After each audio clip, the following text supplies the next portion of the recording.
Freddy, what'd they do to you, man? I mean, behavior has to constantly hide your eyes in all your portraits because you look less like the iteration from the films and more akin to something Rob Zombie shit out and then fed to his cat and then his cat shit out. On top of that, you're terrible, an absolutely monstrously bad killer with little to no ability to strike genuine terror into your victims. In game, anyway. I mean, this is the character that scared me so bad in that one bathtub scene in Freddy vs. Jason when I was a kid that I wouldn't take a bath for a week. But in game, you're awful. None of your powers seem like they resemble anything from the films. The dream world's a minor inconvenience at best, and at worst, the survivors only grab alarm clocks for free blood points, so who knows.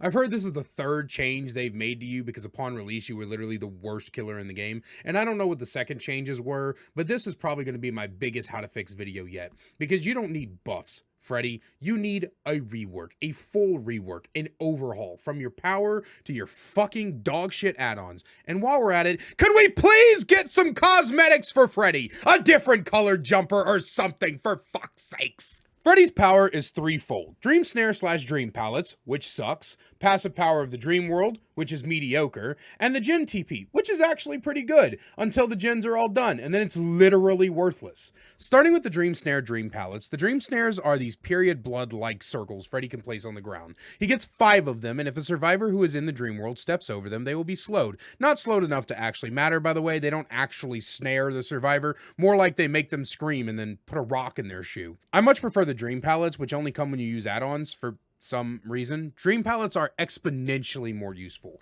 You get 7 of them, or 5 if you use the rake, but you're not going to use the rake because you're a good boy and you use the add-ons that actually matter. You can place around the map and the survivor can interact with them, and if they do, the pallet just breaks, and then depending on the add-ons you run, like if you're running one of the block add-ons, they'll apply hemorrhage or blindness or something like that, or if you're running one of the actual good pallet add-ons, they will give you aura reading. The problem I have with Dream Pallets, however, is that they can only be placed where pallets usually spawn, and this normally means that you have to break pallets survivors drop in order to place a fake one, which also normally means that survivors don't fall for it unless they're fucking idiots, and we've got the trapper problem all over again, because they see you do it, so fuck me, I guess. Gen Teleport is the most useful of Freddy's abilities. Basically, every 45 seconds, with a reduction in cooldown for each survivor that's in the Dream World, Freddy can choose an unfinished gen on the map and teleport to it. This is accompanied by blood gushing out of the gen, like that one bed scene in the original Friday the 13th movie, which introduced all of us to the lovely, wonderful, you shit in my bed Johnny Depp, and a visage of Freddy forming before the teleport actually happens. This means that survivors have enough time to get away from the generator, although for some bizarre reason, the direction you face when coming out of the TP is seemingly decided by RNG. I say seemingly because sometimes I'll spawn facing the gen, sometimes I'll spawn away from the gen, and in a few peculiar cases, I've found myself spawning on the other side of the wall that the gen is sitting against. So it's horribly inconsistent and probably bugged if we're being honest, but still, run perks like Discordance and Tinkerer and the like, and it's a hella synergized ability. Finally, we get to Freddy's passive, the Dream World. Freddy exists only within the Dream World. He can thankfully still hit survivors who are not asleep, and hitting them forces them into the Dream World automatically. They can also passively be put to sleep every 60 seconds. Once in the Dream World, survivors see the map in a washed out weird color scheme that looks pretty on some maps, not so much on others, and some can literally turn the map into Dredge's Nightfall. You might want to check on that behavior. The survivors also glow a pale blue outline, making it easier for Freddy to find them. While in the Dream World, survivors suffer from the oblivious status effect and can only hear Freddy's lullaby. Oh yeah, I forgot to mention, outside of the Dream World, you can hear Freddy's terror radius, but you also can't see him when he's outside of a 32-meter range. At 16 to 32 meters, he will phase intermittently in and out like Spirit or a demanifested Sadako, and once he's within 16 meters, then you can actually see him permanently. Also, once in the Dream World, survivors are actually affected by all of Freddy's add-ons and his power.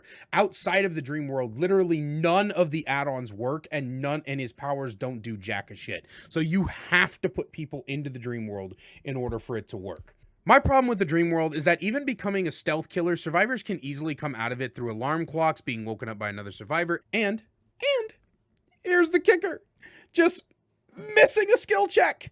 Yeah, just fuck up on a gen or a heal and boom, you're out. Oh! And if the survivor fails a skill check on a gen or while healing, any other survivors who are either being healed at the time or working on that same generator wake up as well. For free. Isn't that cool? As such, not only does the dream world not feel threatening, but survivors who are threatened by it can just leave. No consequences, no risk. You just get to leave. If you wake up by an alarm clock, you're even immune to the dream world for an X amount of time. God, this guy sucks! Perhaps the longest power description I've ever done, but we still gotta fix it. To start, I want to remove dream snares completely. They're worthless, absolutely pointless, and thematically have nothing to do with Freddy or nightmares. My original intention and my original plan was to change dream snares to be more like trapper traps, but not like a permanent stuck. Basically, they would be larger in diameter, and as the survivor runs through them, they would be slowed to like basically a crawl while inside of that circle. Basically, their speed would reduce from 4.0 to 1.0 while inside the circle, but I ended up scrapping that because I've got a much cooler idea. Instead, I want to replace the dream snares with base kit dream pallets and something new that I've decided to title Dream Vaults. First, let's buff the dream pallets. I think instead of making me wait for a pallet to be broken, I get to choose up to 5 pallets on the map and change them into dream pallets. If a survivor is awake, the pallet functions as normal, but if they are asleep, the pallet breaks instantly. Dream pallet tokens can be replaced after a dream pallet has been used. Now, if you're concerned about them just breaking instantly and then in the real world outside, awake survivors no longer have access to that pallet, I don't really give a fuck. Okay, there's enough pallet spawns on every single map at this point that I really don't care. For Dream Vaults, I'd like something very similar to happen. You also get 5 tokens for Dream Vaults, and awake survivors can utilize the vaults. But in the Dream World, if a survivor uses a Dream Vault, they are then slowed by 20%, and the vault doesn't actually exist. Freddy can just walk through the dream vaults after a survivor has already vaulted them.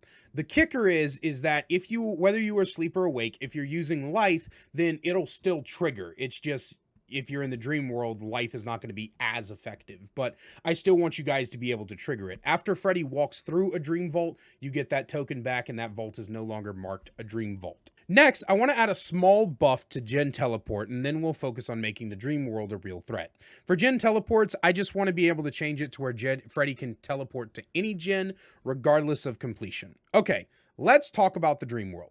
The dream world is supposed to be Freddy's realm, a place of terror. And the first thing I want to do is get rid of skill checks waking someone up. That's dumb. The only 2 ways you should be able to wake up is to have an awake survivor wake you up or find an alarm clock. Now, I'm not entirely sure of once you use an alarm clock, they're a finite resource like plagues, pools of devotion, or whatnot, but in case they are, I do want to say that alarm clocks should be limitless. They should spawn in. If you go into the dream world, then you can go find the one you need to interact with and interact with it. But I want to introduce something I have dubbed Dream Generators. This is an allusion to the dream world where you don't know which generators have been completed. Basically, once a survivor gets into the dream world, every generator appears to be at 0 progress. Now, if they see another survivor working on a generator, they can pretty much figure out, hey, I go interact with that generator, and they can start repairing it. And I'm not saying that the bar appears to be at 0 progress. I'm saying that the pistons and everything, so they don't move. So if you actually find a generator and you start repairing it, you'll actually see the bar. But all 7 generators on the map don't appear to be on. If you interact with one that has already been completed while you're in the dream world, a loud noise notification happens, and Freddy is given the opportunity to teleport to that generator. The teleport for Freddy will take 5 as opposed to the standard 3 that he currently has, just so the survivor has time to get away. But I think this adds another level of threat. The real big thing about the dream world, and I mentioned this in my lore accurate Freddy build that I did last Friday, is that Freddy is supposed to be about, you don't know what's real and what's not. Everything is scary because you're not aware of what can harm you. And so making these kind of trap generators in the dream field is just a whole nother level of layers that can be given to Freddy. This new power, this new rework turns Freddy into a genuine nightmare of a character to go against. It doesn't make him super powerful, but it makes him really hard to play against. And I think that would be really, really fun. Whew. I told you this was going to be a long one, but hey, we are on to the add-ons. We're almost there. So let's talk about them because I swear some of these are just crap. Before we begin, I want you all to remember that all of these add-ons only take effect when the survivor is in the dream world. And I am going to keep it that way. I think that's very important to keep. So you either got to hit them or let 60 seconds pass. Okay. Okay. Now, in order to properly do this, it's going to be a lot easier if I go by class of add-ons first and then focus on single ones if needed. That being said, I'll obviously only be going over the bad ones, but there's quite a few. So strap on and strap in, viewer. There is, for some unknown reason, a stupid amount of noise increasing add-ons. The outdoor rope increases gen repair noise, the jump rope increases grunts of pain, and the swing chains increases footstep noise. Wow, how utterly worthless.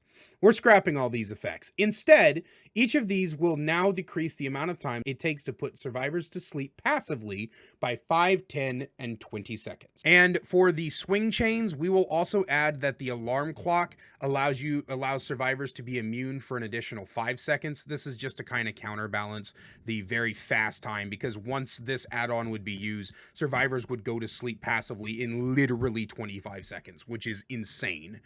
So I think that the alarm clock giving immunity for an additional 5 seconds is a really good way to balance it. Next, let's change the Dream Palette add-ons because we are giving him Dream Palettes as a base kit. Instead, each of these add-ons will increase the number of Dream Chap tokens for both Dream Palettes and Dream Vaults by 1, 2, and 3.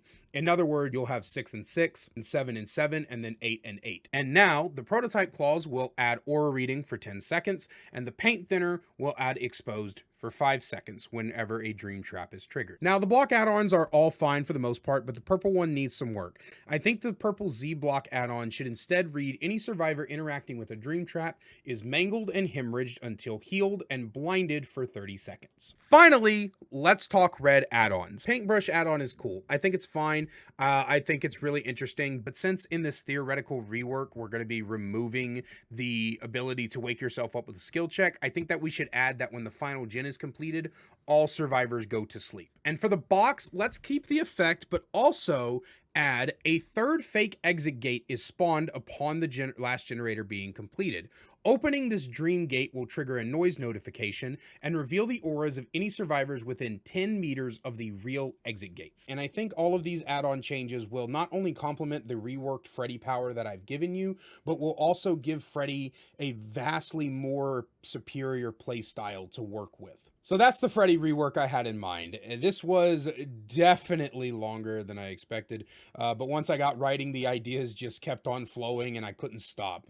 My goal here was to make Freddy a viable pick and actually play into this idea of nothing being real in the dream world.